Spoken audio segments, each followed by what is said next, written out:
चिमण्यांचा चिवचिवाट आणि कावळ्यांचा कावकवाट. चिमण्यांचा चिवचिवाट आणि कावळ्यांचा कावकवाट हा माचो बाबा तुमच्यासाठी घेऊन आलेला आहे सल्ल्यांचा झवझवाट. बोलाय झवली ठोक मादरचोद. तर मित्रांनो, एक कथा सांगतो.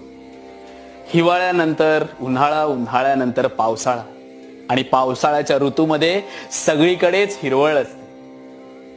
मित्रांनो, पावसाच्या थेंबाने भिजलेल्या झाडाला पाहून कोणीही सांगू शकतं की ते झाड चिकूचं आहे की आंब्याचं.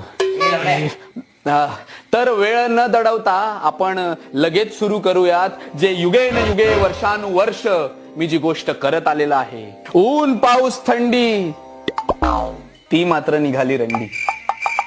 अंडी बंडी संडी बाबाची फाटलेली बंडी. मी नाही खात अंडी कारण मी व्हेजिटेरियन आहे.